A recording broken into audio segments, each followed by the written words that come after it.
স্নেহের 2025 সালের নতুন বছরের নবম শ্রেণীর ছাত্রছাত্রী বন্ধুরা, আশা করি তোমার সবাই ভালো আছো।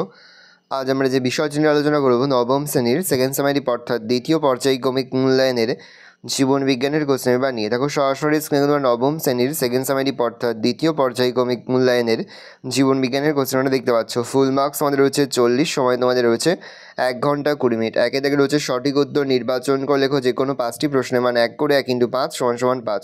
প্রদত্ত কোনটি উদ্ভিদের নাইট্রোজেন ঘটিত রেচন পদার্থ নয়? উত্তর হবে ট্যানিন। অস্থি সন্ধিকে সচল রাখতে সাহায্য করে? উত্তর হবে cerebro spinal fluid. Synovial fluid, plural fluid, plasma. উত্তর হবে সাইনোভিয়াল ফ্লুইড। মানবদেহে অপাচ্য কার্বোহাইড্রেট হলো গ্লুকোজ, মল্টোজ, সুক্রোজ, সেলুলোজ। মানবদেহে ইউরিয়া কোথায় উৎপন্ন হয়? পেশিতে, ফুসফুসে, যকৃতে, পাকস্থলীতে। যকৃতে। অ্যালার্জি প্রতিরোধে অংশগ্রহণ করে?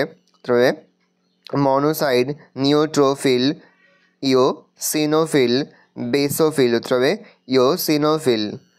মহাধমনী ও বামনিলয়ের সংযোগস্থলে থাকে? উত্তর হবে অ্যাওর্টিক কর্পাটিকা। সবাত শ্বসনে মোট উৎপন্ন এটিপি এর সংখ্যা 30 অণু, 24 অণু, 8 অণু, 38 অণু, 38 অণু। গবলেট কোষ থাকে পাকস্থলীতে, অগ্ন্যাশয়ে, ক্ষুদ্রান্তে, যকৃতে। ক্ষুদ্রান্তে। 2 রয়েছে নিম্নলিখিত প্রশ্নগুলির নির্দেশ মতো উত্তর দাও। প্রশ্নের মান 1 করে 1 × 10 = 10। 2 ক, একটি বাক্য উত্তর যে কোনো 3টি। একটি সালোক সংশ্লেষকারী ব্যাকটেরিয়ার নাম লিখতে হবে সাইনোব্যাকটেরিয়া। ক্ষুদ্রান্ত থেকে খরিত একটি শর্করাভঙ্গ উৎসেচকের নাম লিখতে হবে গ্লুকোজ। কেঁচোর সংবহনতন্ত্র কী প্রকৃতির? বদ্ধ প্রকৃতির। অতিরিক্ত শ্বাসযন্ত্রযুক্ত একটি প্রাণীর নাম লিখতে হবে ব্যাঙ। একটি গাছের উদাহরণ দাও যার মূলে সালোক সংশ্লেষ হয়? উত্তর হবে পটল। 2 ক্ষয়ের শূন্যস্থান পূরণ করো যে কোনো 2টি।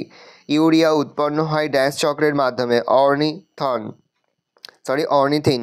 সর্বগন্ধা গাছ থেকে প্রাপ্ত রেচন পদার্থটির নাম লিখতে হবে রেজারপিন। মানুষের দাঁত বিভিন্ন প্রকারের হয়? মানুষের দাঁতকে বলে হেটেরোডন্ট দাঁত। ড্যাশ হলো বৃক্কের গঠনমূলক ও কার্যমূলক একক? উত্তর হবে নেফ্রন। পরে হচ্ছে 2 গয়ে থাকে সত্য মিথ্যা নিরূপণ করো যে কোনো 2টি। মানুষের বাম ফুসফুসটি 3 খণ্ডে বিভক্ত? ভুল, মিথ্যা লিখব। বেসোফিল শ্বেত রক্তকণিকা হেপারিন উৎপন্ন করে? ঠিক, সত্য লিখব। অগ্ন্যাশয় একটি মিশ্র গ্রন্থি? ঠিক, তাহলে সত্য লিখব। পরে হচ্ছে বাম স্তম্ভের সঙ্গে ডান স্তম্ভ মেলাও। প্রশ্নের মান রয়েছে 3। অর্ধভেদ্য পর্দা হবে অভিস্রাবণ। গ্লাইকোলাইসিস হবে ইএমপি পদ। গোলকৃমি হবে অন্ধপরজীবী। আর হৃৎপিণ্ডের প্রসারণ হবে ডায়াস্টল।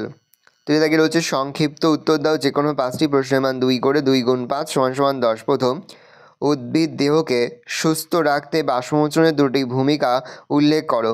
2 সালোক সংশ্লেষে রঞ্জক পদার্থের 2টি ভূমিকা উল্লেখ করো। ফটোলাইসিস বলতে কী বোঝো? শ্বেত রক্তকণিকার 2টি কাজ লেখো। বাষ্পমোচনকে কেন প্রয়োজনীয় ক্ষতিকর পদ্ধতি বলা হয়? সালোক সংশ্লেষে আলোক দশার ব্যবহৃত এবং উৎপাদিত বস্তুগুলির নাম কী? মানব হৃৎপিণ্ডের সংযোজী কলাগুলির নাম লেখো। উদাহরণসহ মিথজীবী পুষ্টি আলোচনা করো। 4 দাগে রয়েছে নিম্নলিখিত প্রশ্নগুলির উত্তর দাও। প্রশ্নের মান 5 করে 5 × 3 = 15। সালোক সংশ্লেষে আলোক দশার বিবরণ দাও। কেলভিন চক্র কাকে বলে? অথবা রয়েছে গ্লাইকোলাইসিস কোথায় ঘটে? গ্লাইকোলাইসিসের বিক্রিয়াগুলি রেখাচিত্রের মাধ্যমে দেখাও। প্রশ্ন, মানব হৃৎপিণ্ডের চিত্র অঙ্কন করে প্রদত্ত অংশগুলি চিহ্নিত করো। ফুসফুসীয় ধমনী, দ্বিপত্র কপাটিকা, মহাধমনী ডান নিলয়। নেফ্রনের পরিচ্ছন্ন চিত্র অঙ্কন করে প্রদত্ত অংশগুলি চিহ্নিত করো। বাও ম্যান্স ক্যাপসুল, অন্তর্মুখী ধমনী বা ধমনিকা, দূরসংবর্ত নালিকা আর হেনরির লুপ। 4-3 সবাত শ্বসনের রাসায়নিক সমীকরণটি লেখো। শ্বসনের 2টি তাৎপর্য লেখো অথবা সঞ্চালনের ক্ষেত্রে ক্রস ম্যাচিংয়ের ভূমিকা উল্লেখ করো। ফ্লোয়েমের মধ্যে দিয়ে কিভাবে খাদ্য পরিবাহিত হয়? ভালো করে দেখে নাও। এই রয়েছে টোটাল তোমাদের সেকেন্ড সেমিস্টার অর্থাৎ দ্বিতীয় পর্যায়ক্রমিক মূল্যায়নের নবম শ্রেণীর লাইফ সায়েন্স অর্থাৎ জীবন বিজ্ঞানের কোশ্চেন পেপার। ভালো কোশ্চেনটা দেখে নাও। আশা করি ভিডিওটা ভালো লেগেছে। ভিডিওটা ভালো লাগলে ভিডিওটা লাইক করে ভুলবেন। আমার চ্যানেল নতুন হওয়া লাল কালার সাবস্ক্রাইব প্রেস করে পাশে বেল আইকন প্রেস করে যখন নতুন কোনো ভিডিও আপলোড করি সবার ফার্স্ট নোটিফিকেশন তোমরা পেয়ে যাও। আর এই ভিডিওটি তোমার বন্ধু বান্ধবী আত্মীয়স্বজন সবার মধ্যে কিন্তু অনেক শেয়ার করে, যেটা বছর নবম শ্রেণীতে পড়ছে। আশা করা যায় প্রতি বছর নেই এই বছরও তোমরা আমাদের সাজেশন অংশ থেকে সমস্ত প্রশ্ন কিন্তু কমন পেয়ে যাবে। সেহেতু যে অধ্যায়ভিত্তিক সাজেশনগুলো আমরা তোমাদের কাছে তুলে ধরছি প্রতিটি প্রশ্ন উত্তরই তোমাদের খাতায় লিখে তোমরা কিন্তু মুখস্থ করে ফেলবে। ভালো করে দেখে নাও।